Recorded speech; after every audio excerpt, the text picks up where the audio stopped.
100%. And that's the best part about Texas is, with the private land opportunities that, you can hunt fallow, axis, black. I mean, there's a list of, 20 plus different species, especially what's continued to been imported in the hill country, South Texas, et cetera. I mean, that it's just endless opportunities for people. And I think it's phenomenal because you're getting more people involved and it's good for conservation. It's just, another way to get people in the outdoors and have those opportunities to hunt or hunt with a rifle or crossbow, whatever they decide.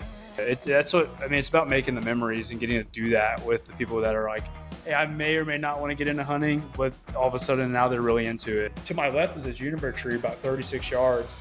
And I'm like, if he goes to that tree, like the angle he was working, that's a 40-yard shot. And so he's coming right up to me, right to that juniper tree, like it was scripted. And I go to grab my release, and it's cockeyed. I run a wrist. It's too much. Okay. Tejas. That's still too.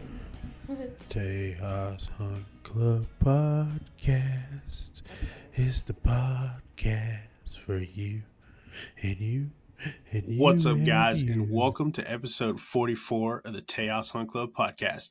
I'm your host, Brandon McDowell, and today's episode is another one full of cool hunting stories, and we get to meet somebody new, somebody that I just came across on Instagram. I commented on his bull that he killed this year, and he shot me a DM and was like, hey man, if you want to, I can come on the podcast. I really like it. I've been listening to it, and I'd like to tell my story about it. It was, in his words, a perfect elk hunting story, and as you'll hear in this podcast, it is. It's an awesome story about, working really hard to get a bull and getting it done. So we get to hear from him how he got into hunting. He when I see guys that are killing big animals out west, it really gets me excited, of course.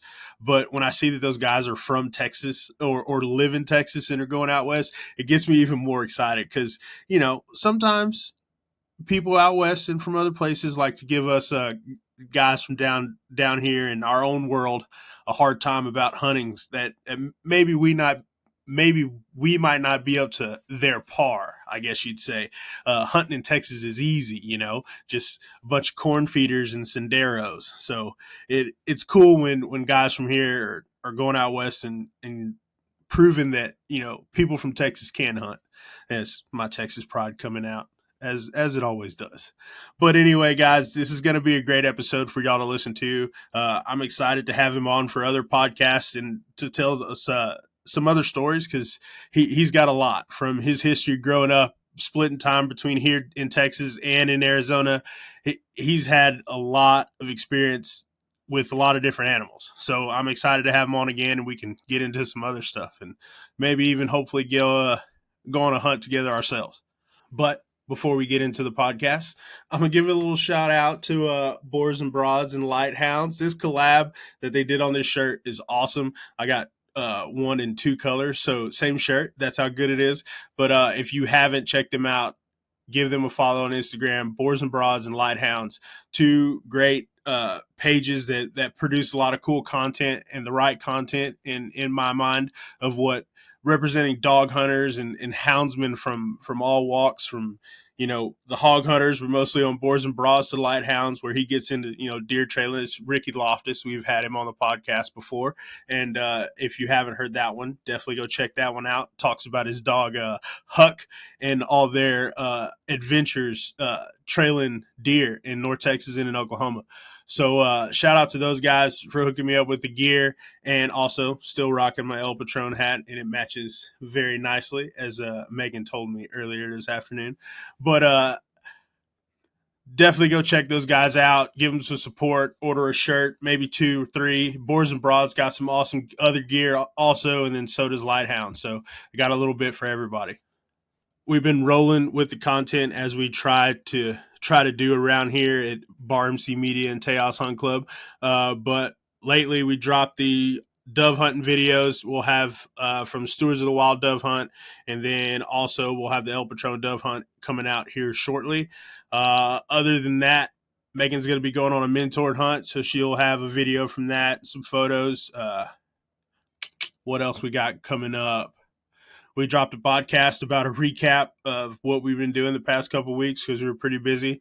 It's kind of slowed down in a sense. I'll be staying home this weekend, but Megan's heading out on a mentored hunt. My mentored hunt's not till November, so we'll be waiting a little bit for that, but should be a good time.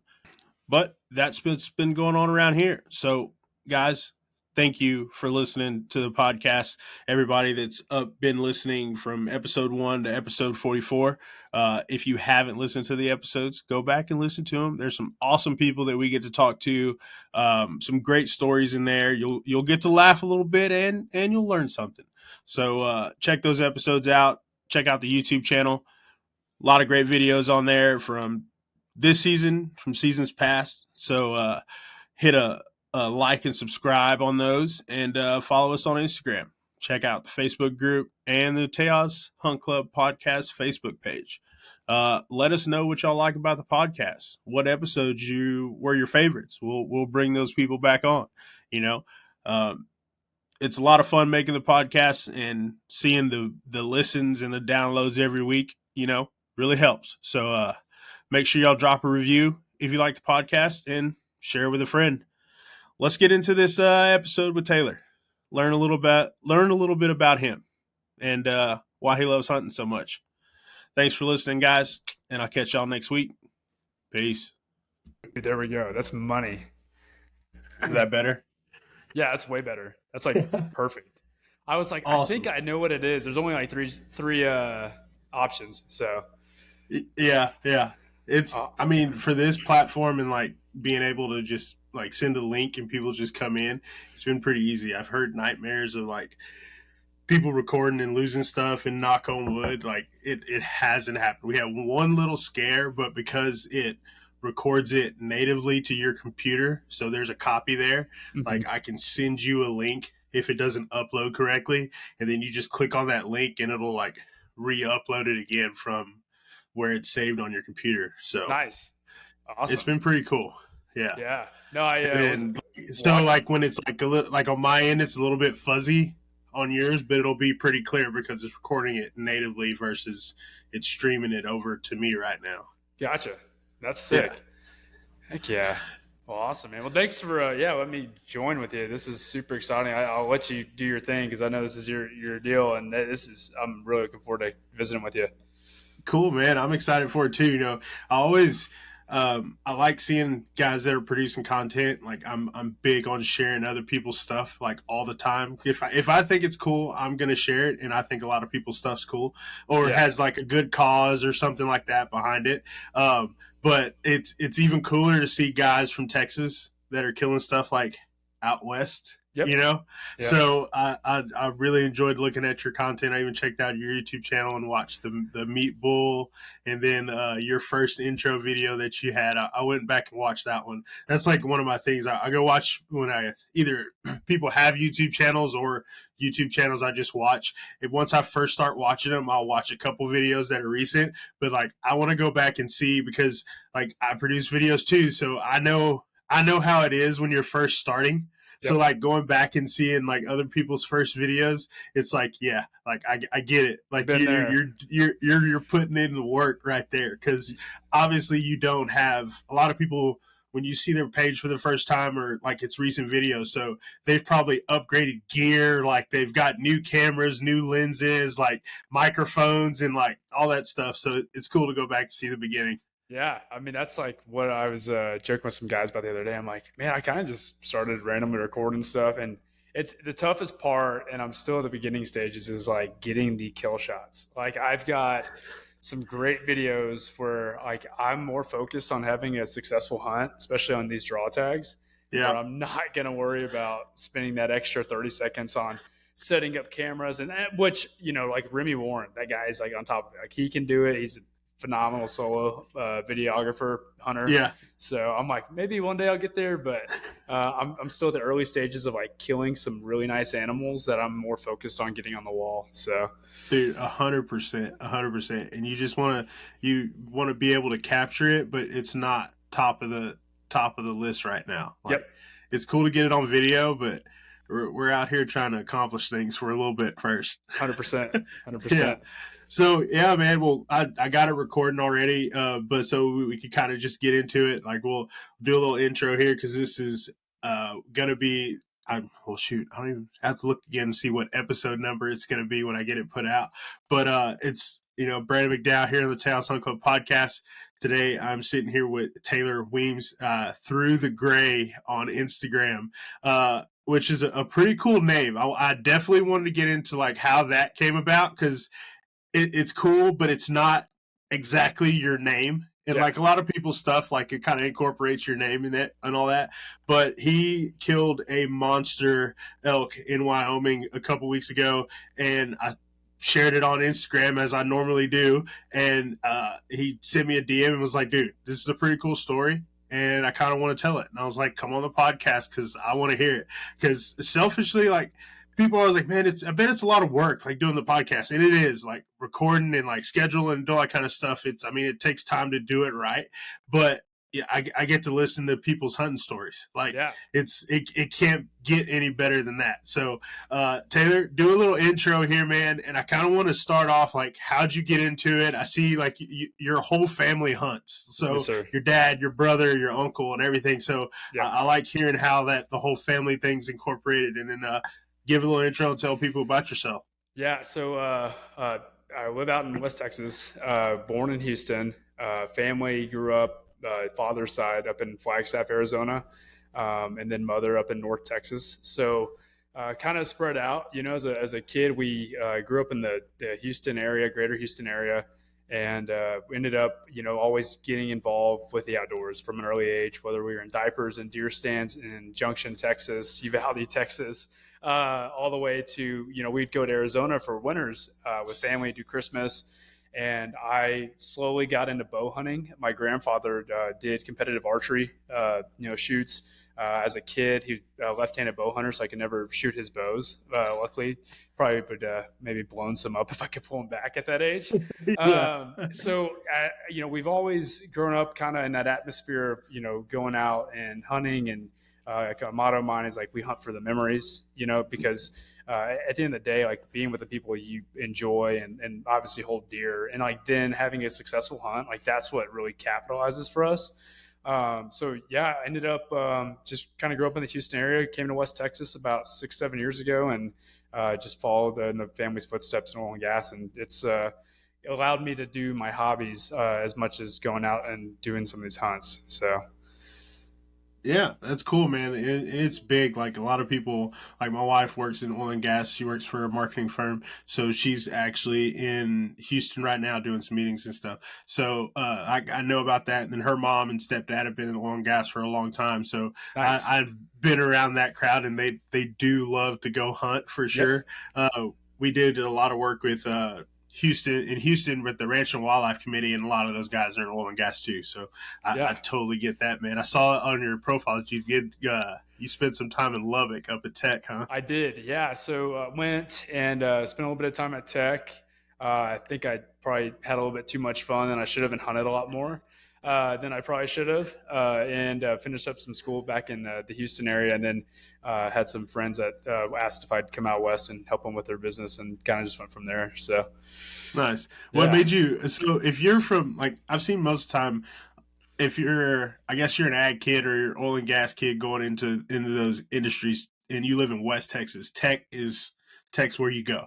Yeah. But kind of, and you grew up around Houston area. Yep. Why not A&M?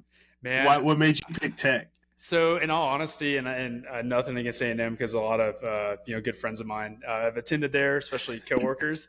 But I kind of just got growing up in Tomball. That's my hometown. I just kind of got more of a high school feel with sticking around and trying to go to A&M. And I got you. Man, in my opinion, I just enjoyed West Texas. I have had family. We've gone out here a lot to see my mom's side. And so they live around Childress, just north of Childress. And so kind of going out west, and I think just getting a fresh start to, learning West Texas and like being in it, that was kind of what drove me to switch over to Texas Tech. So, and got you. My oldest brother did go there too, so that was a little bit of a drive as well. Oh, So, okay, I got you. yep. I got you. Because I always wonder, like I said, I understand guys from West Texas, but if you're from South Texas or like kind of East Texas or Houston area, it's always wonder about that. Because I Tech was my number two when I graduated high school. I wound up going to Texas A&M Kingsville, which was a lot closer to home. But Yeah. if I didn't go there, I was going to go to Texas Tech. So I always wonder like what makes people like want to go to school up there. Because I went up there for horse judging a lot because we made state when I was in high school, and like kind of the same thing. Like I saw West Texas and I was like, man, it's kind of cool out here. Like I Yeah. kind of want to come check it out. But like I said, I wound up going to Texas A&M Kingsville. But I've had some chances to go hunt out there now, and I'm like, yeah, I really like it. It's So a yeah, I fishbowl. totally It's get like it. its own little network of people. It's pretty cool. Yeah, for sure, man, for sure. So you said like you went back and forth here, kind of your whole family hunted. Your grandpa was archery, uh, competed in archery competitions and everything. So like when how old were you when it like really kicked in? Like what was the first couple hunts you went on, or like uh, how did it really get started for you? Yeah, so I was about probably 8 or 9, and we started as kids. We would get these micro Midases. They were like a mini, like Matthews bow, like knockoff. It was like for the Okay, kids, a youth model. So he would teach us like shooting fingers, him and my father, uncles, and so we just for fun, like when we were living in Arizona for a bit, we were just shooting competitively against each other, like which cousin could shoot the best and who could shoot the yeah, furthest. And so we started moving back to Texas. We were there for about a year, a little over that, and came back. And about 10 years old, we had drawn what was I think maybe 22 or 23 late season archery tags. And we're so young because the age limit in Arizona to apply for some of these tags at the time you had to be 10 or older. So we draw these late season hunts, and I'm 5'8" or no 4'8", and like trying to get up the mountain. My uncle's got like 3 strides on me, and we started just kind of, that was I think where I really was like, man, like I love to bow hunt and was enjoying it as a kid. And once the hunting started, at like that first elk hunt ever, I was like hooked. And as we grew up as kids, like every bow got better, every hunt got more intense. And as we moved back to the Houston area, we started hunting in like South Texas a lot, and like I said, Del Rio, Uvalde Junction, and yeah, just kind of just really kicked off about 10, I'd say. I got you. So it's pretty cool to hear like you were already like you said you grew up in Texas, but you're already applying in Arizona and like Yep. for the time you lived there. So it's cool like your dad and your uncles obviously knew how to set y'all up and like help y'all apply obviously for the units y'all were applying. I Yep. mean, unless they made you do a little bit of homework on where y'all should be like scouting and stuff. You got to pay a little bit of dues, but Yeah. that's pretty cool how they just passed that down on y'all and like really wanted y'all to be a part of it, because it could have been really easy for them to be like, yeah, well, this is our thing and we're just gonna go, we're gonna leave the Yep. kids at home. But it's pretty cool, and like taking y'all out on harder hunts. Like you weren't just some of your first hunts weren't just hunting from a deer blind. I mean, there's nothing wrong with that, but like you're kind of getting thrown out in the fire like Pretty from the much. beginning. Oh yeah, it was funny because it was kind of like they just wanted us to shadow, and obviously like we looked up to them a lot, and so we were like, Yeah, if I can keep up with you on the mountain, like I'm doing something right. So it was intense. Our family, and to kind of circle back to that, like they were horse gatherers, bootleggers, and loggers up in southeastern Arizona, working their way up with like Transwestern Pipeline and all that, and so they were living in like logging camps prior to like Transwestern Enron and whatnot. And so they'd go out and shoot an elk off the back patio, or living in one of these little cabins. Sorry, and so that was kind of something that I've always fell in love with, was like those John Wayne style movies and these old school yeah, westerns where yeah, you could go out and provide for your family, kill a cow elk, and maybe kill, like people didn't hunt for trophies back then. It was more just getting meat to the table. yeah. So yeah. For sure. And it's always, I think it's like, it's pretty cool when you can actually get information like that and you can tie like your actual, like you can find that family member in your lineage that was actually doing those things. Like Yeah. it was pretty cool. Like I found one of my great great uncles was like one of the first like African Americans that went up and down the cattle drives from South Texas. And I found Damn. that and I read it in a book. Like it was pretty cool to find out. And like when you, like I love Western stuff and Yep. cowboys and all that. And I got to pretend a little bit, growing up and stuff. So, it's cool when you can trace your family back to being those hunters and gatherers and like kind of those first people to really do things that people look up to, especially in the Western world, whether that be catching cows or killing elk and stuff like that, being trappers and everything. So that's pretty cool. I really haven't like dove into. I'm a big Texas history fan, like I love it, and I really want to get into more of like the Western side, like the fur trappers and the long hunters and like all that kind of stuff. Because I mean, it's cool to read those stories that those put out, and I'd never really thought about it happening like in Arizona, even though it's like obvious. But I guess haven't made it that far west yet. Yeah, hey, you got plenty of time still. So, and there's always something like, especially like this interaction like that you start to like pick up on, or we breadcrumb into next. It's exactly what makes it so neat. So. Yeah, so now that I'm thanks, you're getting added something else to my list that I have to dude, I'm a big notes guy in my phone. Like I have notes for everything. And if it's something new or if it's a new note that needs to be made, like I'll make it. And I have a book list and like old like pamphlets and stuff that I've like seen on the internet, and I either have a screenshot saved for it or have it listed somewhere in a note somewhere. So now I have to add Arizona trappers logging and all that to the list of research. Have you had a chance to go up there, like to Arizona? Yes, I actually had some family that lived in Tucson. So they lived out there for a little bit, and I think I was in 8th grade.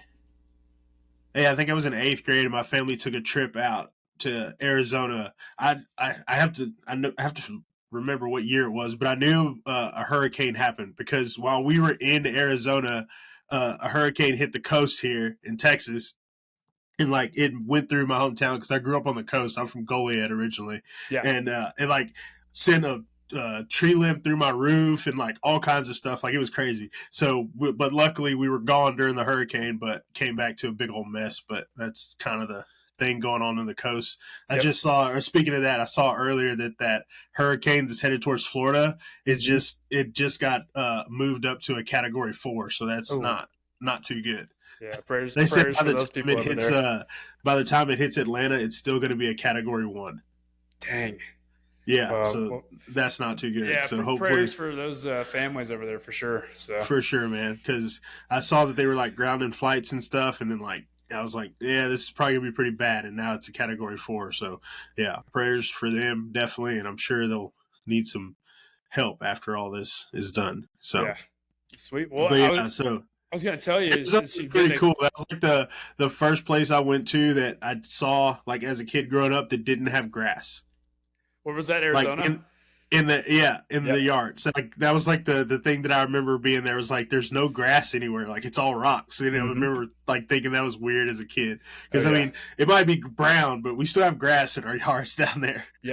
Yeah, no, it gets very deserty very quick, especially around the Tucson. But I was gonna tell you, if you never go back, you get above the rim, like in Flagstaff, Arizona, like go through Sedona and whatnot. You'll get into some beautiful country. It's almost like a little Colorado. It's changed a lot over the years as people have kind of moved out into that area, but it's still home for us. And we actually still have a little bit of property up there our family's on. It's always a super special like place for me to go and see them and definitely do the hunts out there. My cousin, like you mentioned, you've kind of looked up some of our families like still doing a ton of hunting. My cousin runs a huge outfitter out there. And anytime I get a chance to go with him, it's a blast, like a really good time. Oh, okay. So that's the area. Sedona is where your family lives, like around Flagstaff. there? So Flagstaff. Flagstaff. We're like just on the north side of town up there. Gotcha. Yeah, so my wife went on her bachelorette trip. She went out there to Arizona, and she freaking loved it. So, like, she took some cool pictures. She actually went to, before that, she went on a photography, like, workshop, and she went out to Arizona, that area, and then she was like fell in love then, and then she was like when we wanted to do a bachelorette trip, she wanted to go back there. So that was pretty cool. Yeah. It's Sweet. A pretty area from the pictures I saw. Oh yeah, it's a good time. So you dove into the Western hunting pretty early, and I saw that you shoot a bow, but you shoot a rifle too sometimes, and I like that because that's the same way I kind of am. Like I like shooting my bow, but I like shooting rifles too. And so like when was that transition, or like what's your kind of thoughts on, or what's your theory on that? Is it more like whatever tag I can get, that's the weapon I'm going to choose, or do you like certain weapon for certain animal kind of deal, or how's that Yeah, work? yeah. So it's a great question. So in my perspective, like, so we started shooting rifles at a real early age. I think I shot my first whitetail buck at 6 as a spike, little 223 Remington. It was Yeah, perfect. The youth model. It was awesome. So man, it just depends on hunts, really. When I apply for these Western states, I put in, for rifle, muzzleloader, and archery, just varying on what state it is. And just in the sense that, like, maybe I can just get a tag in general, since I'm still so early in the tag application process, especially in states that, you're building preference points, which makes it tough. There's guys like my father that may not draw a tag for like 20 plus years. And yeah, so I'm like, any weapon, it works for me. Like, I'm comfortable to switch around, and just as long as I can get a chance to go hunt. So, but definitely try to, as much as I can, I try to run with a bow. We went aoudad hunting like 2 weekends ago, and I was gonna do a spot and stalk on a really nice ram that I'm sure you saw. But I yeah, I decided, I was like, he's 422 yards. He was just bedded bad with, I mean, essentially he was bedded good up into the rim, but the wind was terrible, and there was no opportunity to sneak up and around at that time. So I was like, it's just get a big ram down, because he was my best one to date. And I was like, I'm just going to yeah. focus on getting a nice ram, So, yeah. Yeah, dude, and that's kind of like, I like the way you're thinking on that, because I mean, it's more opportunities. The Yep. reason why I picked up a bow, like I shot rifles a long time and shotguns and all that kind of stuff, and I picked up a bow a few years ago, and it's like more opportunity. It's fun to shoot. I can do it in my front yard, and I kind of fell in love with it, but not to the die hard bow hunter side, Yep. but like I like shooting things with a bow, and I like Yeah. shooting a bow. But Yep. rifles are cool too, and being like shooting 400 yards, like that's the kind of rifle shooting that I would like to do. If I have the chance to get in within 100 yards, I want to take my bow. But Yeah. like if we're talking the longer range stuff, we can actually accomplish that. Then let's take the rifle and see what we can do. Yep. Yeah. No, and I agree. And I think a lot of it too is, what kind of terrain, and like, where are you hunting? Like, do I have cover, or am I going to Yeah, have to worry about blowing a stock? And I mean, especially in Texas, you get a really good opportunity to do both. I mean, we hunted a lot when we were in Del Rio, Uvalde, and Junction with rifle only, and it was just based off of how everything was set up. We would, hunt turkeys, whatnot, with bow, yeah, but a lot of just depended on our circumstances. And then as we used to actually hunt down in Encino quite a bit. A friend of ours had a lease on the King, and we were very fortunate. We got to go down there and do some hunting for Neil Guy, some nice whitetail, hogs, pigs. And that's when I really transitioned into strictly bow hunting, just because it was more of a challenge, in my opinion. And I love the close interaction you have to make an ethical shot. And that, it just, you get so much more out of it, I felt like, at that time. And so it kind of just got me hooked. yeah, yeah. Same here, man. It's because like we hunted a little north of Del Rio, out in that country, and there's a lot of turkeys out there. I heard you mention the turkey thing, and Yep. it kind of my ears kind of perked up for sure. As I love shooting turkeys. Not I like shooting them with a shotgun for sure. I haven't shot a turkey with a bow. I don't have anything against shooting turkeys with a bow, but I'll probably never do it just because I like shooting them with a shotgun. Yeah. But you're bitching like Neil Guy and all that kind of stuff, and like you said, it's cool being in Texas and getting the opportunities to hunt those different things. Like I haven't personally getting to be behind the gun on a lot of those, but I've got to either film or like help guide or stuff like that on a lot of those animals, and just being able to chase them. It's so cool. Oh, And yeah. then for if you have the opportunity to be on some ranches at one moment, you're like, okay, yeah, we're gonna go hunt this Neil Guy. But then like as you're making your way, you like see this pretty good axis over here, and you're like, I think it's just turned into an axis hunt, and we're gonna Yep. try and hunt this axis over here. So just being on the advantages of being on different properties and being able to hunt different animals like that, I think it really helps. Like I said when earlier about guys from Texas going out west, like I think it really helps us or gives us a little bit of a hunting advantage versus being like we're at a disadvantage being a little bit going up into the mountains and being like in that mountain shape. But I think like as a hunting sense, if you can really define it by like or refine it by like hunting a lot of different animals down here in Texas, when you go out west, I think it helps you a little bit. Oh, 100%. And that's the best part about Texas is, with the private land opportunities that, you can hunt fallow, axis, black. I mean, there's a list of, 20 plus different species, especially what's continued to been imported in the hill country, South Texas, et cetera. I mean, that it's just endless opportunities for people. And I think it's phenomenal because you're getting more people involved and it's good for conservation. It's just, another way to get people in the outdoors and have those opportunities to bow hunt or hunt with a rifle or crossbow, whatever they decide. And that's what I mean. It's about making the memories and getting to do that with the people that are like, hey, I may or may not want to get into hunting, but all of a sudden now they're really into it, and it's great to see. I mean, especially like you noted Brandon earlier in the show. I mean, the SCI chapter he's running out here with the guys, Lenny Wood and everyone else. Like they've got a good format with that. So yeah, it's pretty sweet.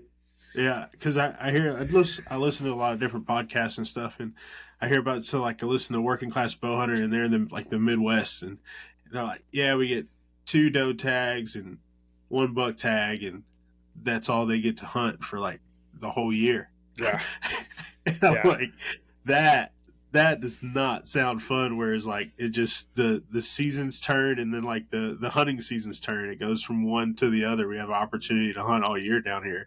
Yep. It's just like even for the guys out west, like they get 1 elk tag, 1 mule deer tag, or like that, and it's like it's done. That's it.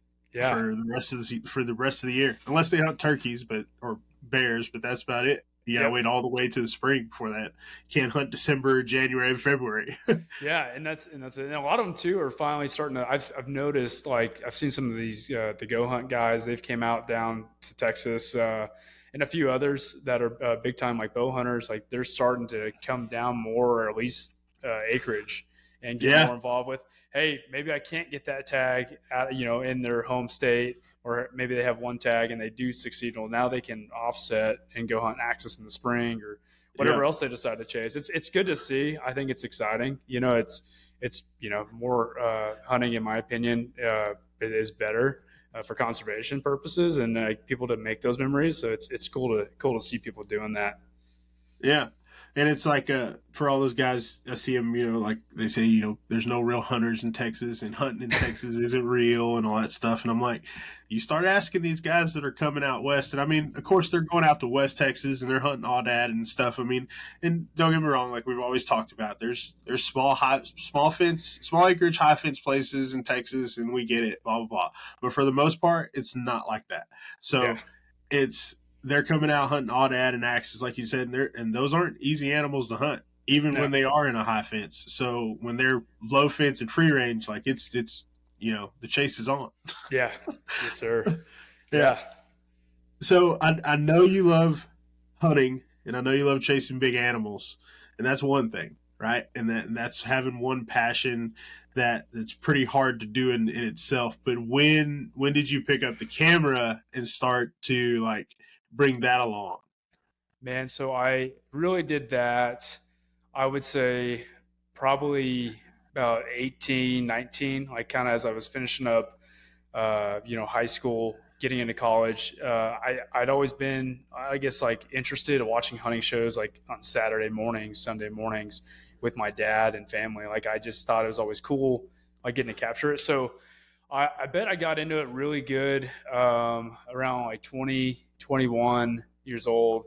I ended up like just having an interest on like saving those memories because my dad would film us as kids like in Del Rio with a little old school camcorder, and like we could go back during Christmases and like watch these hunts, and we're 15 years older and we're being goofballs in a deer blind, and it was like that was what kind of it was. Not only the sentimental value, but the nostalgicness of being able to like reflect back on those like bittersweet times before all the reality of growing up kind of hits you. And so, I just started picking up a camera. A gentleman, Stephen Drake, was Sitka's group. He, was always kind of like really pushing their product and filming some good stuff. So I kind of Yep. reached out to him some, and he was super cordial. Like gave me some feedback, what he started with, like just basic camera necessities, and like not high dollar stuff, like just to get it going. And yeah, just took off, early 20s, and then just rolled it into where I'm at now. And fortunately, I've had like a lot of support, like friends and family that like they enjoy seeing it because they can't make those trips, right? And they Mm-hmm. want to experience it with you, but it's tough. I mean, because just life is life, and not everybody has opportunity to draw the tags or go to those ranches and whatnot. So I just wanted to kind of show it and enjoy like those memories with other people. So yeah. Yeah, for sure, man. I like it. I tell people all the time it's work to film your hunts, whether if you're trying to do it, put it on YouTube, or you just want to do it because you want to keep the memories. It's worth it. Like Yep. even the smallest part that you do, like you said, you might not get the kill shot every time, or like uh get it all filmed up close, but it's still worth getting the funny parts, the laughing, the joking, the stuff around camp, because it always happens when the camera comes on, but it's like little funny stuff that people remember, and it's fun to see those things again. Like we watch a lot of our stuff that we first filmed, and they'll come up on a shared memory or something like that, and you'll get to watch it again and reminisce about that day or what was happening that week before that hunt and all that kind of stuff. So Yeah. that's pretty cool, man. Yeah. No, it's special, and a lot of it too, and like that's kind of really gotten me focused on it. I'm happy to talk about. And it's an unfortunate situation, but my uncle that had guided for many and many years in Arizona, he passed away. A few years back, just after my grandfather, and so I think that's kind of what switched me on to like really, with my cousin now, cousins, and then my father and brother. Like I wanted to now like have those memories like forever, and Yeah. like look at that. And my uncle, he had always like before his passing was like, yeah, send me these videos. I'm like, this is great, and like was really like loving it, and that was like just more fuel to the fire. And so Yeah. I was like, and unfortunate situation with him passing, but I was like, I'm not gonna stop doing what I'm passionate about and what like us as a family have grown up just doing and making those memories in the woods. Because one day I can show that to my kids and whoever is interested, and that's kind of what to me it's all about. Like I said, I film the hunts not for just the purpose of putting them out there. Like I've have plenty of hunts that I just don't share. Yep. That I could. I just they're more for just a close group of people, and the ones I feel like showing, like I put them out there and to public spaces, but the rest I just kind of keep for family. It's kind of neat. Yeah. So So I was listening. It's funny you bring that up. I was listening to this podcast, Dixie Doggers podcast, and they were talking to this guy, and he was saying kind of the same thing. Like he was wanted to do these recordings and stuff, and save it for his family to pass it on, and be able to show his kids, and be able to show your cousin's kids and all that kind of stuff. And he was saying he just didn't know like how it was gonna like put it out or stuff that he saves for his family. But Joey Wright on Dixie Doggers brought up about Dale Lee. Do you know who he is? He was a not yet. He was a big houndsman. Like he had a lot of dogs. He was real famous for catching jaguars and all kinds of mountain lions and stuff. And the research that that collaring and all that kind of stuff. So Like in he raised a Arizona. lot of. He probably was out there in Arizona at some point, but I know he was in Mexico and he was in Texas and stuff too. But they did tapes of him recording these hunts, and he would just sit down with an old school recorder and just talk about the events of the day and what they tracked. He would talk about what happened to the dogs and what dogs were doing what, and they're now known as the Dale Lee tapes. But he said if you think about it, when Dale Lee was doing that, he was probably just doing it for research purposes, like to keep track of his dogs and what they were doing and how many cats they were seeing and stuff like that.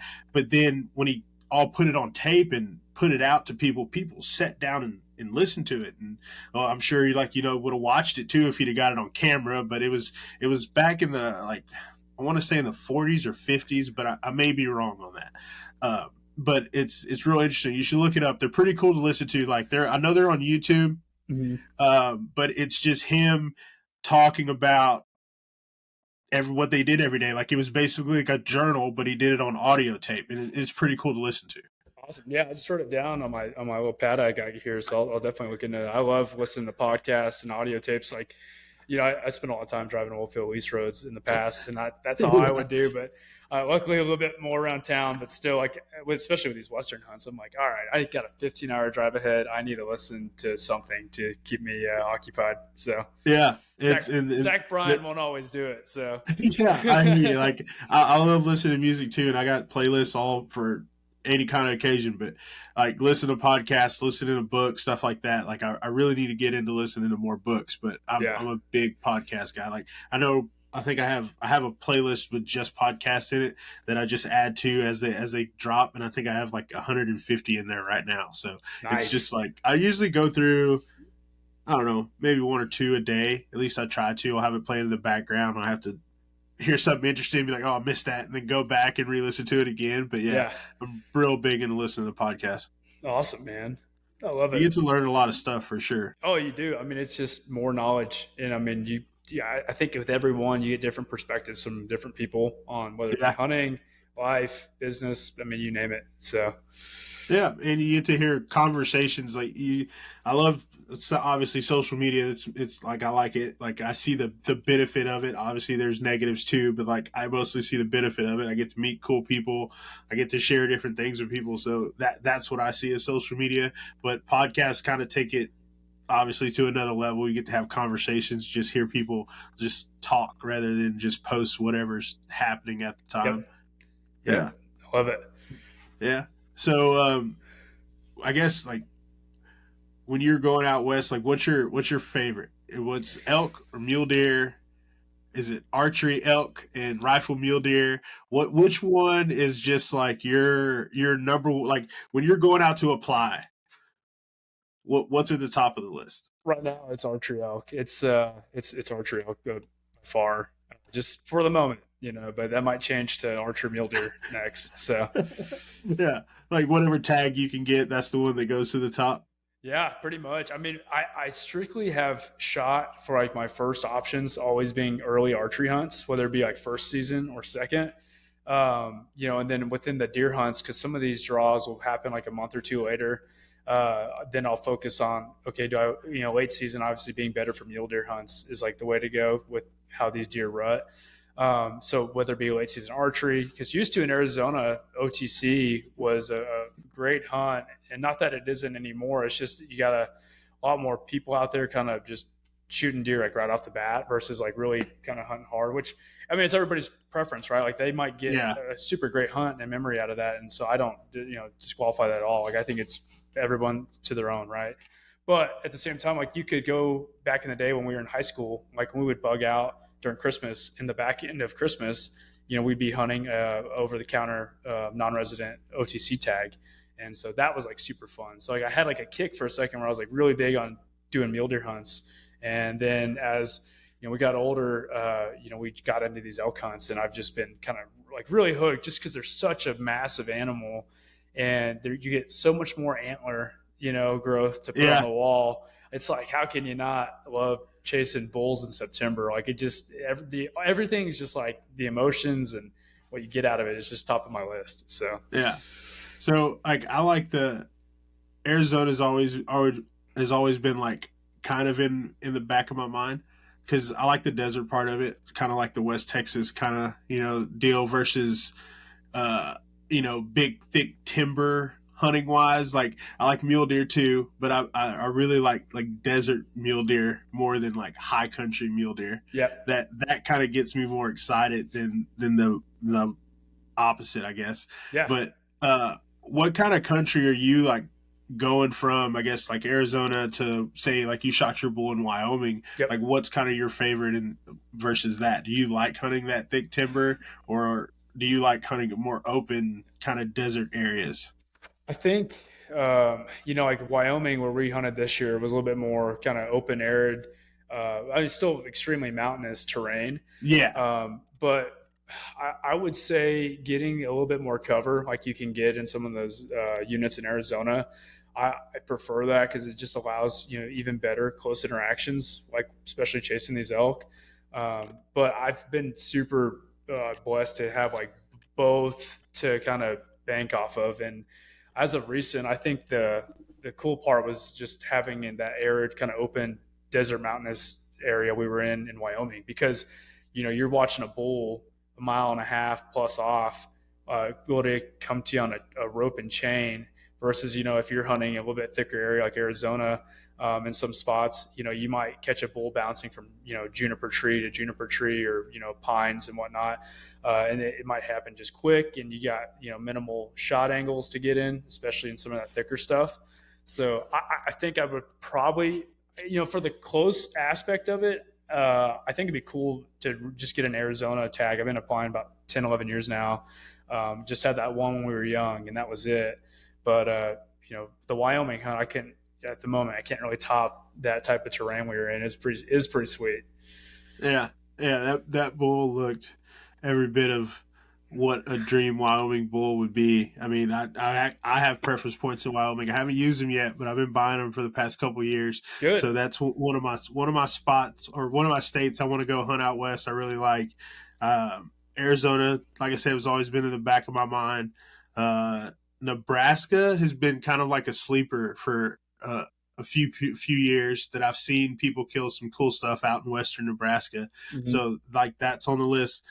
I don't know really how to feel about Colorado anymore, especially with what's going on there. So we'll see what comes of that, if it's going to turn anymore, like them getting rid of the over the counter elk tag. So that kind of throws that out of the loop, unless you're going to draw one with a lot of points, and I don't have that many points in Colorado. Yeah, it's kind of neat, because I've had a lot of buddies of mine that they have been going and doing those over the counter tags in Colorado and been successful. But man, that's the one state I've, like, other than just driven through, I haven't hunted actually, and I'd love to. I just, with the success we've had in Arizona, New Mexico, Wyoming, and I think really hunting here in Texas, there's just so much time, and only so much time you can go and do these hunts. Yeah. So maybe one day I'll get up to Colorado. I have considered applying, just haven't quite been sold. I mean, not that I haven't been sold on. I just haven't quite decided to really mess with it yet. So yeah, I'm trying to get to New Mexico next year to go kill my first speed goat. Hopefully, that'll be sweet. I'm probably gonna try to do a landowner tag, just because it's a little bit easier just to get one.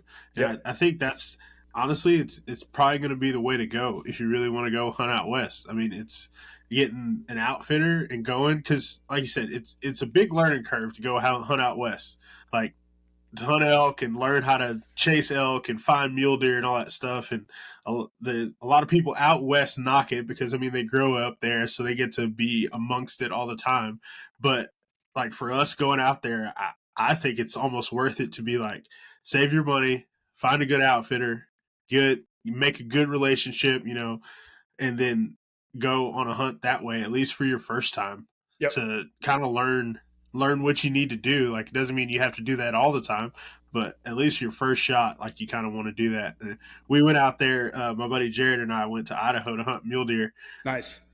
And we didn't do an outfitter. We did, like, we drew the tags and everything, and we got to draw it together, which was pretty cool. So we drove up there and went and chased mule deer in the snow with our bows. Jared got it pretty close to one, but he blew out, and then we had a couple of more opportunities, but it was pretty hard for sure. Yeah, that's what I call it. I'd go back, but it was pretty hard. Yeah, no, I believe it. That's some pretty serious terrain up there. I see like Cameron Haynes. I think he goes and hunts Idaho pretty often, and like Oregon and stuff like that. So yeah, so like that's another state. Like, haven't had the chance, haven't messed with applying up there. They have a different style application. Like, you got to be on it pretty quick. So, yeah. It wasn't. This was a few years ago, before they changed it to the way it is now, and like all the problems they've been having with that. Like, that was one reason why I didn't get a chance to like try to apply, because I really hadn't done my homework, and like I knew it was going to be pretty hard to try and get a tag from the things that I've been hearing. So I haven't applied there since we've been there, but it was a pretty cool hunt though. I believe it. That's awesome. At least you guys got to get out and chase them. Especially, I bet they were probably rutting a little bit during that hunt. Yeah, so. We did get to see like some rutting action going on, because it was right when a big snowstorm hit down here, and like it was snowing on us before we even got out of Texas, and like dumped on us in Denver when we stayed the night. It was a pretty cool trip. Like for Yeah. your first hunting trip to drive from Texas, like it hit all the little check marks without being like hitting the pocketbook, stuff's breaking down. Like it was right in that edge for anything of that nature, but it was like just the right amount of excitement. We got to see a big, huge herd of elk, like everything. Like it was an awesome trip. Like, but without the success of shooting something. But That's sick. it was a lot of fun. Yeah, that's awesome. I love it. Yeah, so we want to try and get out west. The same buddy Jared. Hopefully, we're going to try and, like I say, go to New Mexico next year, and then start trying to get out west a little bit more. And then obviously take advantage of everything that we have here in Texas. Because I mean, Yeah. we can pretty much year round do stuff. Like Megan enjoys hunting too, so she gets to go on a few hunting trips every year, and then we go fishing and do all that kind of stuff. So it's pretty Awesome. cool, like getting to do the things that we get to do, and of course Oh, we have yeah. the podcast and all that, and then just being able to talk to other people that want to create content and make videos and get to share their stuff too. Yeah, no, that's, I mean, like I said, year-round stuff here in Texas, and you can't beat it. So, Yeah. So I want to hear this elk story yeah, that you said in Wyoming, because you hear different stuff about like for me, elk hunting at its peak is like running, elks bugling, running everywhere, and you're just in the mix of it, especially with your bow. Yep. Like it's that is what everybody dreams about when they want to go elk hunting, and it's cool to hear when people get to experience that and not just chasing elk, but not getting to experience that whole running action. yeah, and we've had hunts like that. Where like sometimes like you're just too early. Yeah. Like not to get too deep in it. Like last year, I drew a healable elk tag, Nice. and was fortunate enough to kill my best bull at the time. Like a early rut was like dry, hot, and they just weren't talking. Now in like across canyons maybe, but Yeah. like where we were hunting specifically, like it wasn't till the last day out of a 14-day hunt that we were really finally hearing them bugle. And I'd already killed, fortunately, but yeah, it's hit or miss on these elk, especially moon phases. Just weather conditions. Are these cows already maybe going into heat early? But yeah, so I'll start on the Wyoming. This was a hunt I applied for 4 years now. There's some good family friends of mine that live up there, that I've grown to know, actually from here in West Texas, that live up in Wyoming. And so they had kind of mentioned like, hey, you guys should look at applying for these tags. Like we aren't crazy big into, chasing elk or deer as much anymore. Like we just get more enjoyment out of bringing out, friends. And so I'm like, well, hey, I'd love to. And I hit it off with one of my buddies that fortunately has some acreage up there. And I said, well, hey, if it's a draw hunt, that's awesome. So I started just applying, and I was able to put in for a non-resident tag. And after 3 years of gathering points, I applied this past spring and draw this tag. And I'm just like, it's funny because I'm like bouncing off the walls. And within that, I had drawn an ibex tag for New Mexico that we visited a little bit on Instagram about. Yeah. I'm doing here this next week, and I'm sure we can. Hopefully, if it's successful or not, I can at least give you some knowledge from that, because that's gonna be tough.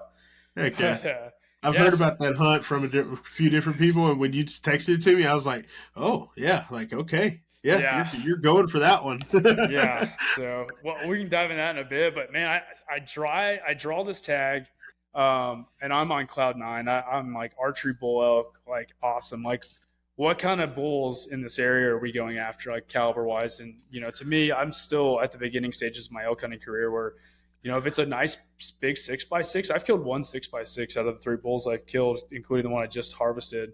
And I was like, if I can shoot just a mature 6x6, that's all I'm caring to do, and to go have a good, healthy hunt and like be safe. Yeah. Like, so I head up there.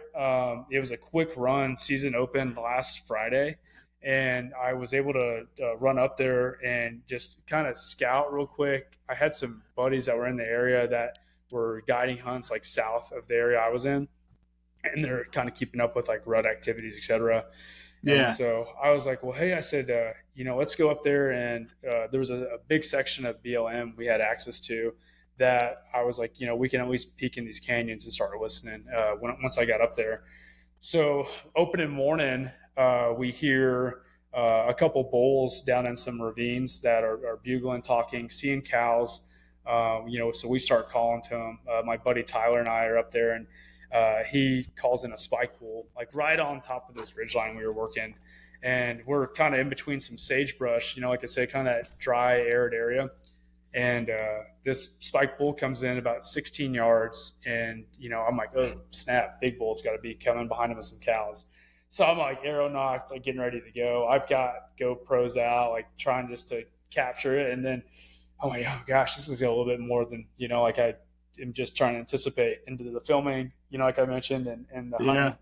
And so we end up having that spike kind of side hill next to us.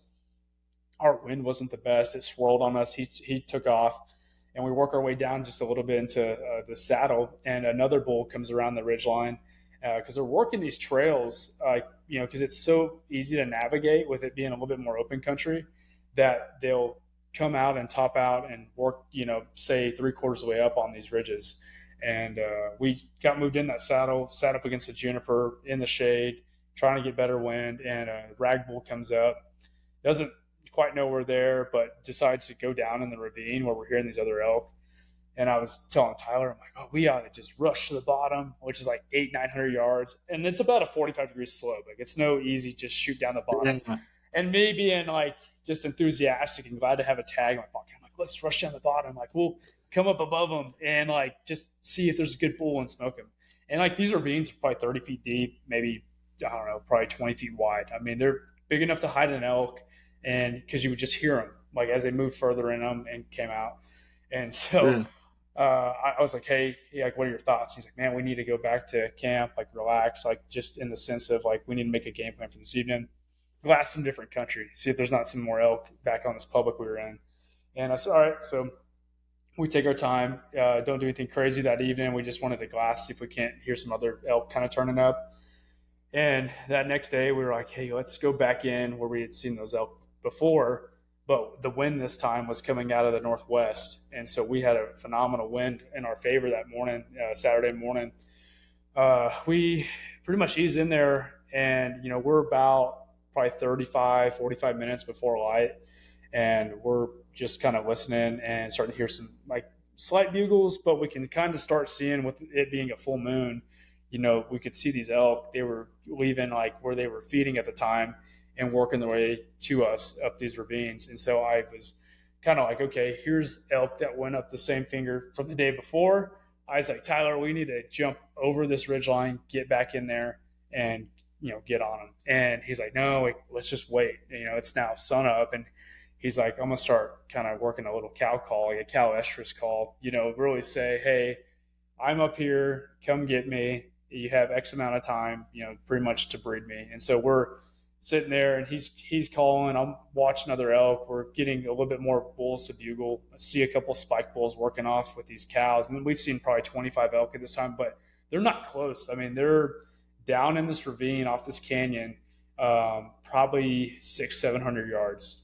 So I'm just looking at them through my little 12x50 vortex, and I'm like, hey, no big bulls yet. And he goes, they're staying out and feeding. He goes, they're about to start working this way though. And there's a trail on the side hill where we're at, 36 yards from the top. I was ranging it because I'm like, they may come over the top like we saw from the day before and be right in our kitchen. And I'm going to have to like let them pass and then shoot from above. And so we kind of relax, let these elk do their thing. And we start hearing a bull like right below us, right off the knob. And like, can't see him, but we can hear him. And he sounds good. You can kind of get a little bit more distinctiveness in some of these older elk, that they've had so much experiences during the rut, like bugling, where their vocals just are a little bit more raspy, and they just sound like an older elk.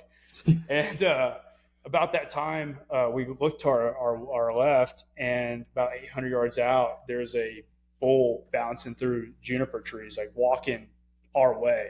And I was making not the best, but semi decent calf calls.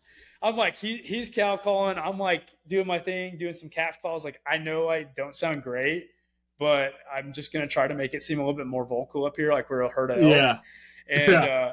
He's like, hey, stop calling. His read, he's like, his read at the time is starting to like crack on him, or his band was wearing out on his call, where he's like trying to blow it backwards to like just get it to loosen up on him and work better. And he's like, hey, best case scenario, like there's a rise as this bull's coming to us. You need to shoot to the bottom, cut about 200 yards off, because he's going to come right into this bull.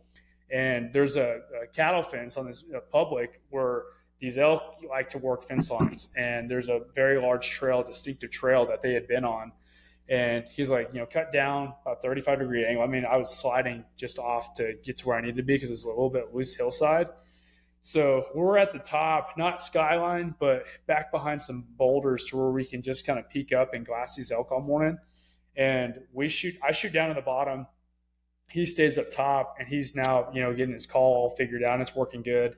And I'm distinctively hearing him, but I'm so like focused at this point. As soon as he said go, like it just switched, like get down there and jump in as soon as I can to like the most cover I can get in to close the distance on this bull. And, and Tyler's perspective, like he's like, hey, like he's going to just come to us, like just stop right there. Right. But from just how I quick thinking was just like, I want to cut as much distance off from this bull to us as possible. Because if I can provide a better success into cutting him off where I still got cover, still got a good shot angle, that's just going to better our odds at having a bull on the ground. So I end up sliding down and like literally on my butt, like going through sagebrush, and I just like boom, boom, boom, like skipping through it, cut another 200 yards off. I get down into what's about 100, 120 yards from the bottom. There ends up being an old dry wallow in there where these bulls have been working after they come off and feed mid-morning. And I had this bull topping out, and I'm scooting like real slow. My bow's up so I don't get it caught up in anything. And he's 300 yards on the other side of this little bowl we're in. Well, I'm in the shade, still got a northwest wind, so it's good. He's coming working southeast on me, and I'm just marking up distances. I always like to shoot, and I've always learned like, have pinpoints, just like, when we go to our archery competitions, like what are we shooting at?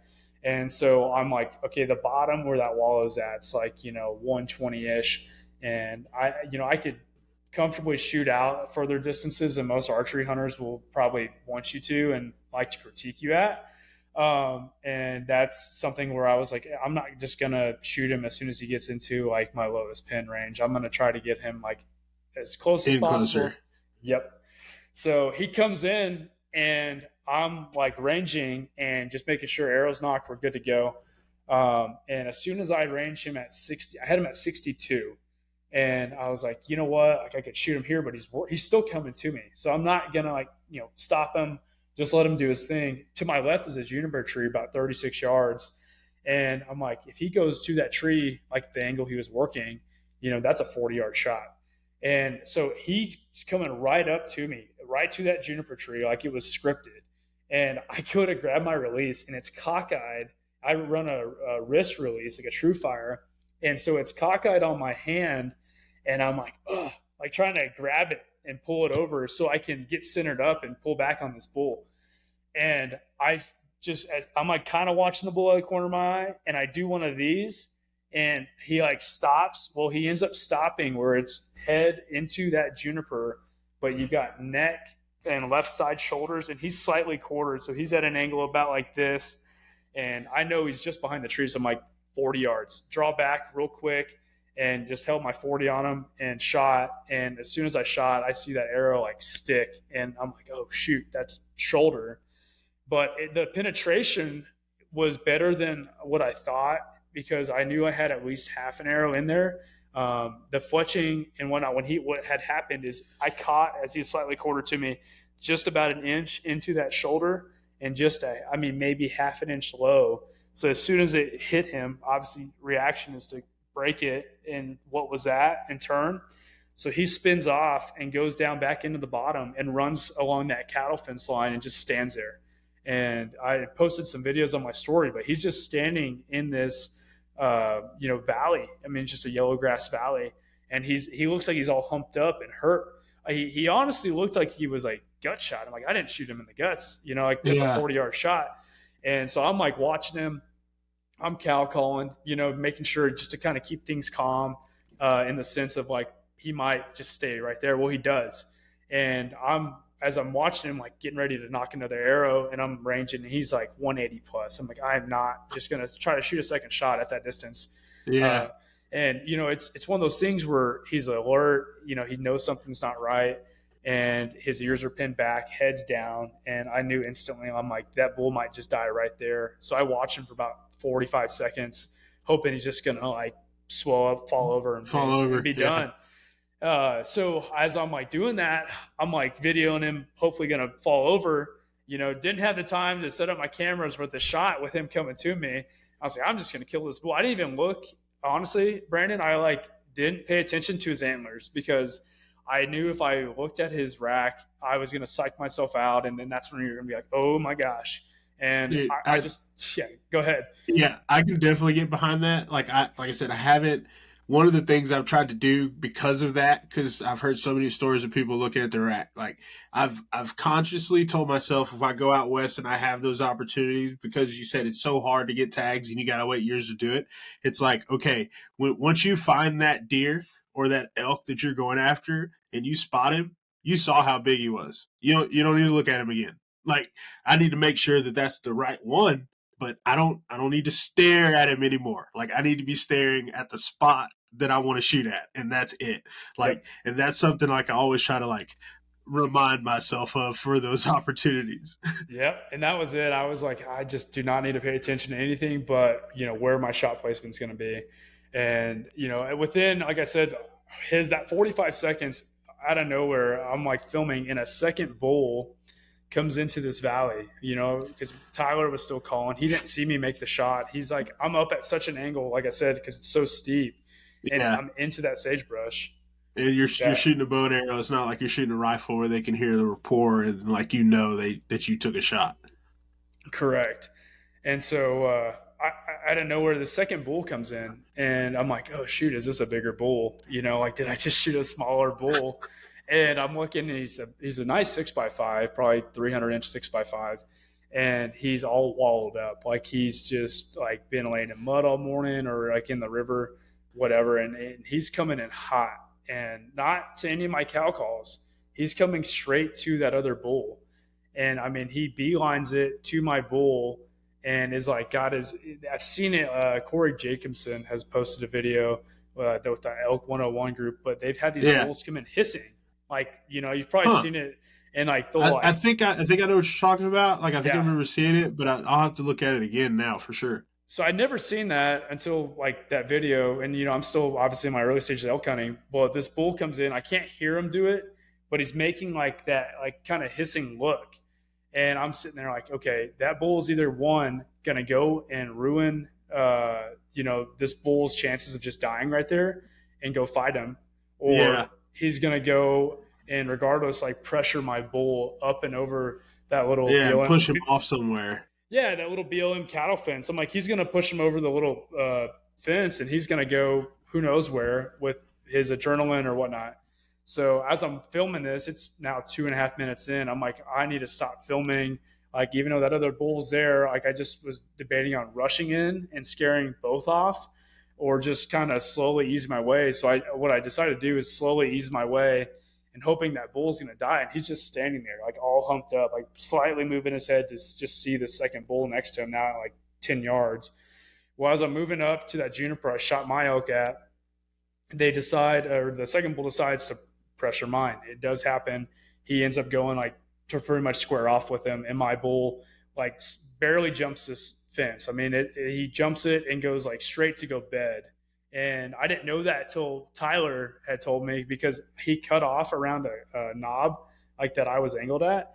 So all I see is bull jump the fence. I'm like, oh gosh, he's on the run. So I am like hustling and side hilling as quick as possible to like come up over the top and shoot him at whatever distance he may be, and what range I can get.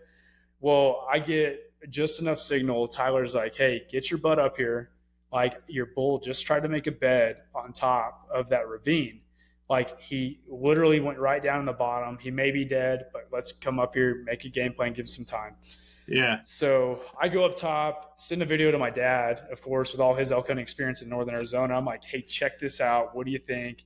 He's like, oh, that bull's gonna die. Like, he's hurt. Like, And Tyler's like, hey, I saw what looks like your shot being in that little bit low front shoulder. And he goes, if that's the case, like, he's gonna die right in that ravine.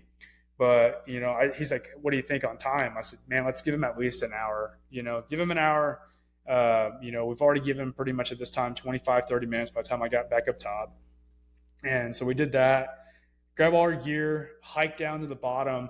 And he's like, hey, he went in right at this green sagebrush. He goes, you need to be knocked, obviously, have your release on your D-loop and get ready to pull back and make this happen. So I come up over the top and, it's, like I said, 30 feet deep in there, about 10 to 20 feet wide in some spots, but it's all like tall yellow grass. So you just don't know like what he's in. Man, I come up over the top and I'm like, I don't see him at all. And he's like, he went in right there. And I'm like, well, where's he at? And as I go to like slowly let my bow down, he stands up right out of the bottom from like right below me. And I'm like, oh shoot. So I pull back and shoot him with, I know this is 20 or less. And so I saw that front shot and like within a split second, I'm like double lung. Cause if I can get the air out of him, he's not going to go far. Yeah. So I just 20-yard pin, which, realistically all my pins are on him. So I put that 20-yard pin right on him, end up hitting him high double lung. And he ends up jetting down the bottom, runs like 50 yards and just tumbles over.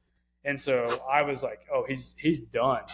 And so I was like, at that time, I was freaking out, told Tyler, I'm like, we just smoked that bull. And it was just so surreal and so quick that, everything was like, you get like buck fever, but it's elk fever. It was like on steroids. So yeah, it was insane. Yeah. Cause I saw the pictures when you posted it and I was like, man, it bulls looks like it's in like a weird spot, but now you telling the story, it makes more sense of him being like down in there. Cause I was like, man, he's like in a little crevice there. Like it's going to be kind of hard to pack him out for sure. But, dude, that's awesome. Just to go from the experiences, like seeing the bull, getting down the mountain, hoping that you're going to get there in time to be in the spot where you need to be. He comes in, you shoot him, and then like, you're not sure about your shot. Like you're thinking it's good. And then you get to watch him just stand there and you're like, I guess getting excited that he's not just running off, but you're still like, well, go down, and then back up again when this other bull walks in like that. Like it's being in the rut, like you said, and then that, cause there's no other reason why that bull would like come up to him like that or try to challenge him or run him off or anything, but they're running. You said he was in a wallow and covered in mud and he was just, all amped up and ready to go. And of course y'all are calling, and the estrus call that Tyler was doing, like it was just a perfect just scenario of a bunch of things to go on that you get to see and that you wouldn't see any other place but elk hunting. Yep. And that's a cool story, man. That's awesome. Yeah. And it was neat because, that bull, and you're so like, it's almost like foggy memory because your adrenaline's going, but that bull's screaming as he's coming in, both of them. And just the first thing I'm thinking is like, just make sure you get a good shot. Like, don't worry about anything else but getting a good shot. And you get the highs of highs, but then the lows of lows. When he stood there like humped up like that, I'm like, as a bow hunter, the first thing you're thinking is my shot low? Is it bad? Did I just barely nick him? But then seeing him and watching him like that before trying to even make a second attempt at a shot, it was almost better that we did that than pressure him. And, they get all of a sudden that adrenaline pumping through them, and then they haul, who knows where and go wherever. But yeah, we get down in that ravine and walk up to that bull. And I mean, you're in a space, no wider than this room I'm probably in. And you're kind of like, man, okay, he's in like almost like a pinch point. And we walk up, and my first shot, and I've got a video of it. It's literally as that, you get that shoulder bone that kind of cuts in like a slight V down to that elbow. It is like right there, and it's not even that thick. And the arrow, what had happened, goes in, and he breaks it as he goes to run. and you get about anywhere from 12 inches plus of penetration. And he would ended up just filling up his chest cavity when we had ended up With gutting blood, him. yeah. Yeah, so I mean, he had 8 to 10 inches of blood in his diaphragm, and we were like, man, this bull was gonna die. Luckily, we got a second shot in to just get it done, as quick as we could. And obviously, the second shot being money and double lunging, like it was able to take him out, with efficiently as quick as we did. So Yeah, yeah, because they're not small animals. no, They're elk are huge animals, and it takes a lot of time to for that blood to fill up in their cavity because it's huge, yeah, and it just takes a little bit longer for elk to die. yep. Yeah, and when I got down to him is when I really understood like how big he was, because he was like fresh out of velvet, still had real white antlers for the most part, versus like some of these bulls I've killed are real dark antlers just based on where Yeah, they're at. And I told Tyler, I was like, man, that's a good bull. Like I don't shoot him for the score, but as I'm becoming a better elk hunter, I'm focusing on like, okay, how can I field judge better, right?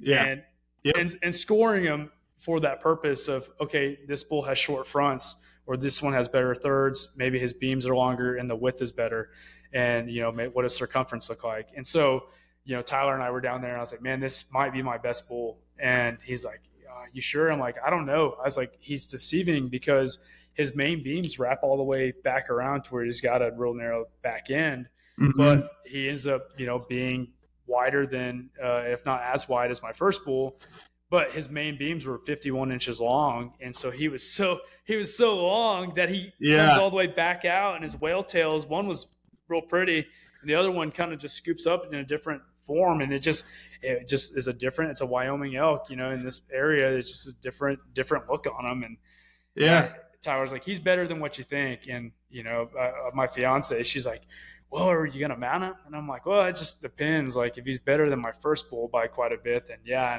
And he had 21 inches over on my first bull, and so I was like, all right, like we might have to find some room for him. So yeah, That's cool, man. Like, and it, like you said, like field judging and want to shoot a more mature bull than the one you shot before is definitely admirable. Because I mean, it's like I said, it's with different ways different people hunt, and I like doing that too. Like, I like being able to say that is a sign of shooting a mature animal. That's a way that you can age animals. Now, that is a part of it.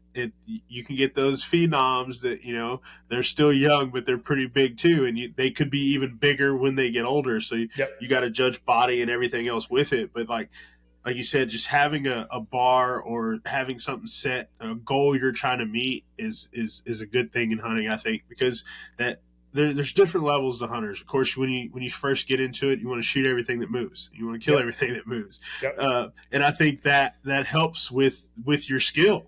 Obviously, it's a part of it. And then you get into the part where, like, I want to find this one deer or this one bull and chase him. And it just kind of goes on from there on. But, having those different phases of being a hunter, and I think it's why it's so different, and everybody can have their own little thing. And just yeah, because you want to kill everything that moves, you don't necessarily have a timetable, or it's not like a thing. It's just whenever you get started. And that's one thing, like I like doing the mentored hunts and seeing people hunt for the first time.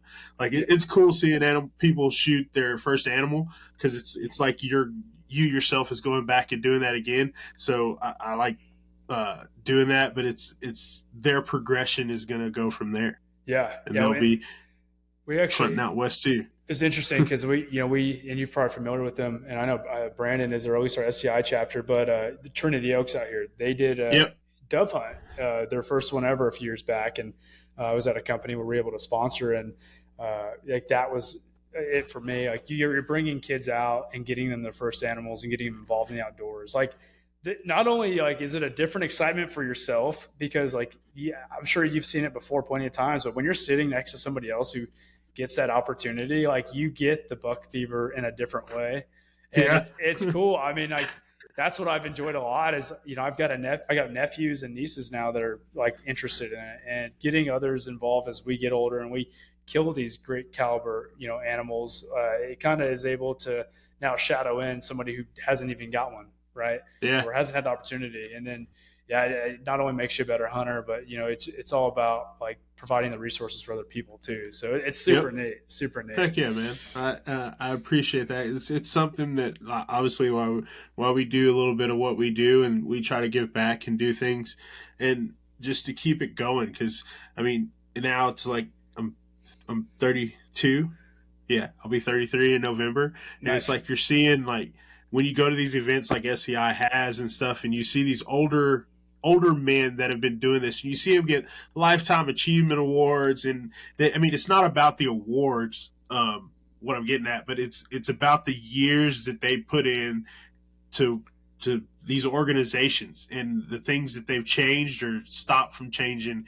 And it's like you see the demographic of these organizations is getting older and older, and it's like it clicked for me. It's like, well, who's going to be in the next group to really keep this stuff going? Like it's doing good work. You're doing good things, and you're standing up for hunting and fishing, and it's why we participate in the things that we do, because it's if there's nobody to run these organizations and to make these things happen, it's slowly going to die off. And Yep.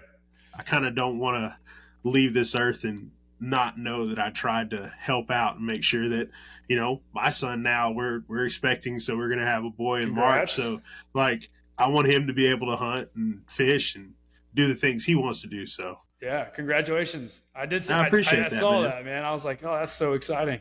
Yeah, So yeah. So we're gonna have a boy, and I want to get to go. Well, Megan already took him technically on his first hunt. She went on a hog hunt a couple months ago. So I was like, well, not a couple months ago, but it was like maybe a month and a half ago. So I was like, giving her shit about it, and be like, oh well, you just took away my first fatherly duty. You took my son on his first hunt already.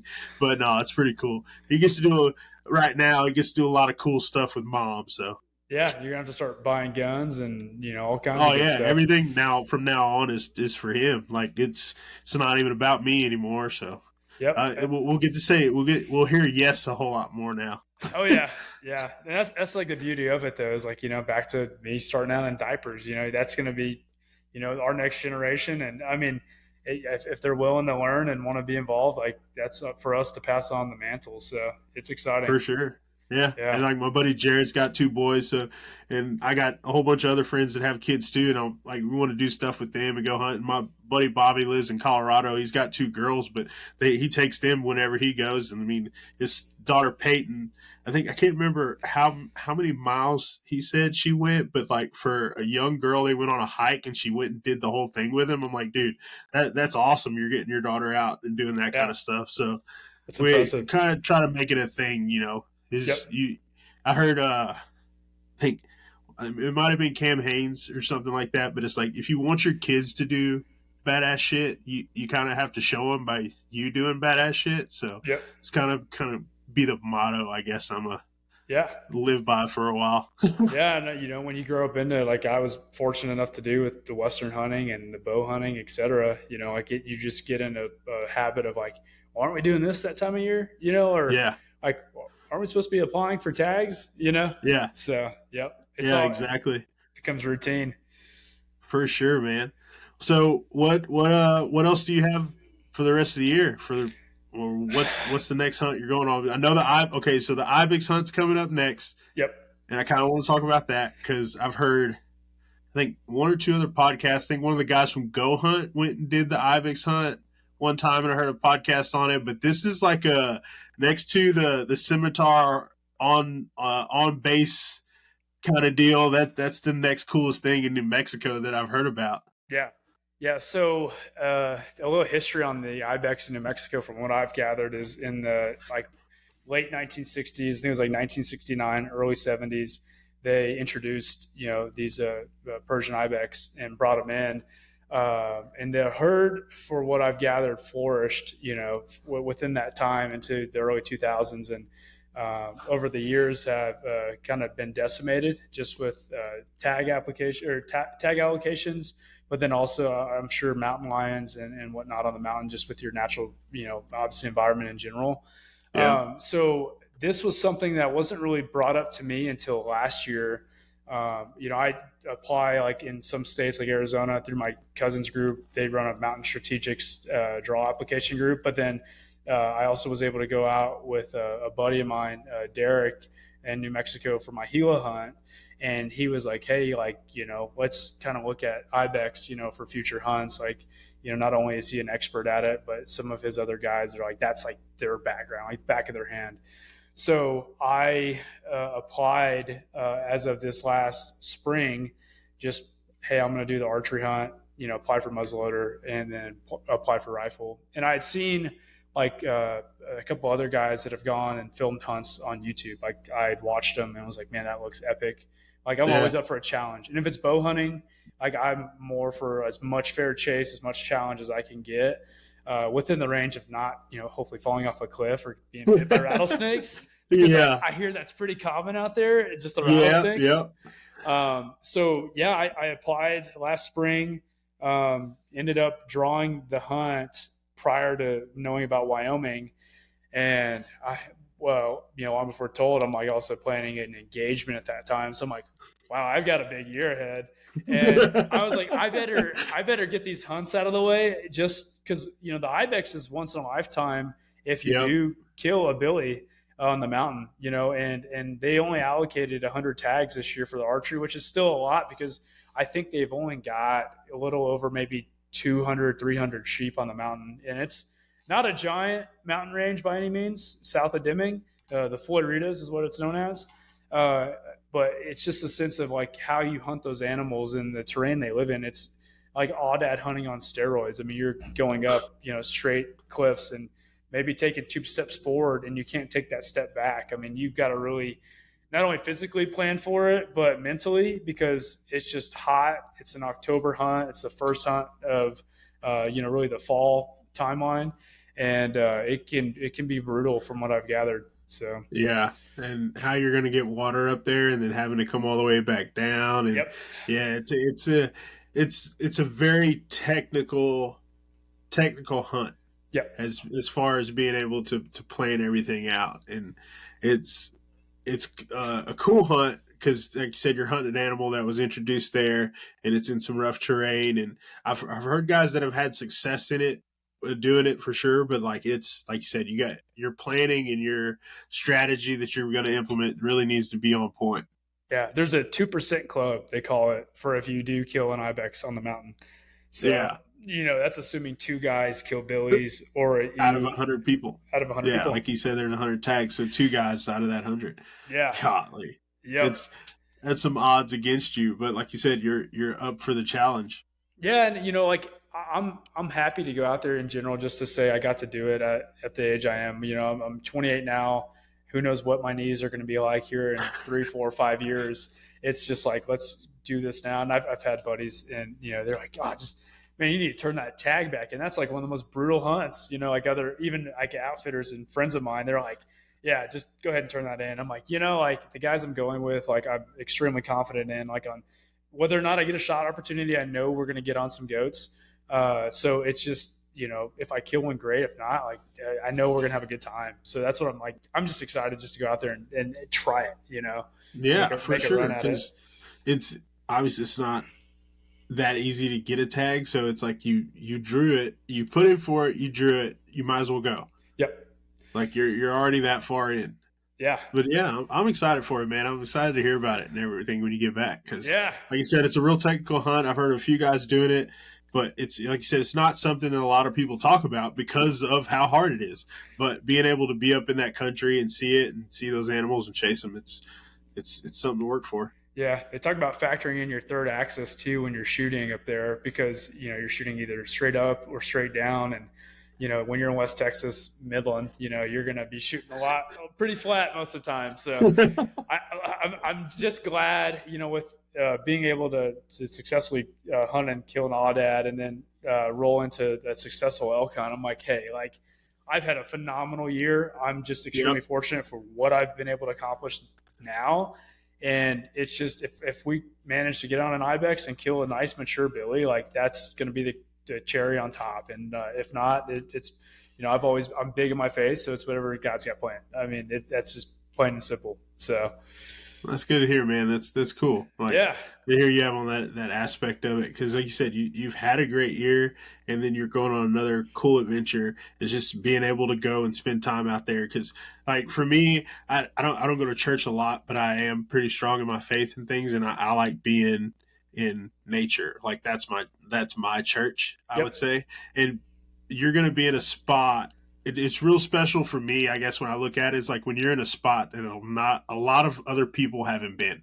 Yep. Like, and I feel like that's kind of like a cool connection that you have with God when you're in those kind of places like that. Like me and my buddy Jared climbed up on top. I'm sure other people have been there, but like climbing on top of a mountain in Idaho. Like growing up as a kid, you really look at it and want to go there and do those things. So when you actually get there and get to see it, it's like I'm only here because of him, and he Yeah. allowed me to do it. So yeah, Yeah. that's pretty cool, man. No, and it's, another perspective too is like there's so many different things that go on these hunts. Like, a bull elk living to a mature life enable, for you to harvest it at that age and Yeah. class. Is my bow operating properly? I could have caught a snag on a sagebrush coming down and tweaked a pin. Like everything has to align so perfect. And I've always just said, like it's there's always a higher power I think that comes into play on top of just prepping for these hunts and like putting in, I think, in his hands, and like whatever happens is part of hunting. And that's what makes it so special, is like getting into God's country. Like I tell people, it's like your it's kind of like my church. Like Yeah. when the wind's in my favor and I've got a big bedded mule deer or big giant bull screaming right below me, and I know something's about to happen, like that's like the pinnacle for me. And so, yeah, we always say like keep the faith, like that's our thing. Like, and a Yeah. lot of people have that motto, and like whether you have a bad day, good day, whatever, like just kind of keep the faith, and it'll all be all right. Like there's bigger things to come. So Oh, for sure. And like being able to test yourself in those and put yourself in those experiences when you have to come back to like work and life, it yep, makes things a whole lot easier. Like yeah, you tend to let people into traffic, and like not yell, and like you just I think a lot more people need to be out in nature. You don't necessarily have to be hunting and shooting animals and stuff, but like going on a hike, going out and seeing birds and deer and everything else, like that's things that we're supposed to do. Like yeah, we're not just supposed to be trapped in four walls every day for 8-9 hours a day. Like I'm all for yeah. working, but you got to get out there and let your eyes see some stuff. Yeah, maybe lose a little bit of service in that canyon, like, Yeah, exactly. yeah, They're like, yeah, I'm a big proponent of that, and getting more people into it too, because I think that's one of the biggest problems that people have is like being stuck in. I mean, like you said, technology is cool. If it wasn't for that, we wouldn't have this podcast. We wouldn't be on social media. We wouldn't be talking. Like I said, met a lot of cool people, but you gotta have a balance somewhere in there too, and hunting and fishing kind of will definitely be a good option. for sure, for sure. Yeah, man. So what after you get back from the ibex hunt, what else you got going this year? Man, I think that's kind of it. Maybe just some miscellaneous lease trips, but I think for the most part we're kind of just wrapping up the year with those, and planning for a wedding. I think next May Oh, we're planning for. So yeah, I'm nice, kind of, man. Congrats. yeah, appreciate Join it. the club. We just got married this past April. So yeah, Nice. I'm coming out of what you're going into, and Yep. I'm just saying, like one of the best. I told our wedding planner this idea that I had when we first started getting our stuff together, and she said it was some of the best advice she's ever heard a groom say. Like I'm not trying to toot my own horn, but the wedding planner said that. Nice. So when she asks you and y'all are deciding on things, I don't know how far y'all are in this journey of planning this wedding, but have her bring you 4 options, and then you choose out of those options. Okay. So that way you're always right because she already chose it. Yeah, that's true. So I told that wedding planner that, and she was like, "That's pretty smart." And I'm telling every groom that from now on. So Yep. it worked. Like, Yeah. just bring me 4 options. Because if you ask me, what do you like? Well, what do you want to do? No, no, no. Yeah. I want to make your day. Yeah, I was like, just tell me when and where, and yeah, I think I'll make sure just to get that narrowed down. So Yeah, yeah, for sure. Just yeah, get the options narrowed down.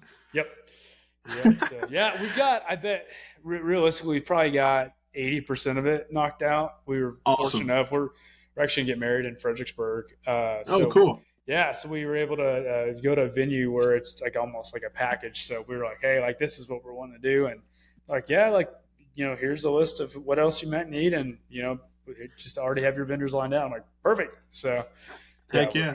Yeah, yeah, it's cool to see. We do some weddings too. We've done like filming for video and for photo. So yeah, it's cool when they go to those venues and kind of have everything lined out. We actually partner with one down in South Texas, kind of like that too. So like they're on a nice. preferred vendor list and everybody knows how to work with everybody and there's no mishaps and stuff like that. So that's Heck, pretty cool. I might need to be giving you a call about coming to video and shoot some photography. Yeah, we can do that too, man. We can do that too. Sweet. We're right up the road. Well, we live in Burnett, so a little north of Austin. Nice. So, but yeah, so Fredericksburg ain't that far away. Cool. Sweet. Yeah, We'll have to sounds do some good, more man. after the Well, podcast. yeah, I appreciate you coming on the podcast, man. It was a lot of fun getting to talk to you and everything, and get to meet you finally. And Yeah. I'll be definitely following along for your ibex hunt. I'm gonna turn your notifications on your stories. I don't know if you're gonna have service or not, but I'm a big fan of that. When you mentioned Remy earlier, I was like, man, I really liked how he does his stories. And Yep. Stephen West, I don't know if you follow him, Love but Stephen he does West, his, man. dude, yeah. And like the way they do their stories and stuff, and I kind of try and like do that too, and I get to go on little trips, but like being able to follow along, it's pretty cool. Yeah, So no, he's man. play by play, and like that's the coolest thing about it is like it might not go on the YouTube channel, but like it's like then and there, and like he's good at saving his onto his Instagram, so you can go back and keep up with him. And yeah, I've tried to do that. I as long as I got some signal. Sometimes I thought it might be better just to save them and just then post them, but it's so much more fun to share them when you're right in that moment. Yeah, when you're doing it. Yeah. Yep. Yeah. Well, cool, man. We'll have everything in the link below so everybody else listening to the podcast can check out your page and follow along as well when you go on your ibex hunt and check out this giant elk that he shot a couple weeks ago in Wyoming. And we're gonna have to talk about Arizona and some other stuff too, man. I ain't trying to take all your secrets, but give me a little. Man, I'm an open book. Put in and we'll go do some hunts together. I'd like to go hunt with you a couple times. Yeah, come application season. We can get together and I've got some buddies we at the same time because it takes so many years to get these tags. We'll get a game plan going, and if you want to shoot a once in a lifetime animal, there's ways to do it, and it may take a little bit longer, but it's possible. So we can get there. Well, heck yeah, man. I appreciate you coming on the podcast and appreciate everybody listening this week. Go check out Taylor's page Through the Gray. Check out his YouTube channel, Instagram, and give him a follow. He's a pretty cool dude. Enjoyed the podcast today, and hopefully we'll be seeing a little more of him here soon too. Yes, sir. So thanks for listening, guys. Thanks, Brandon.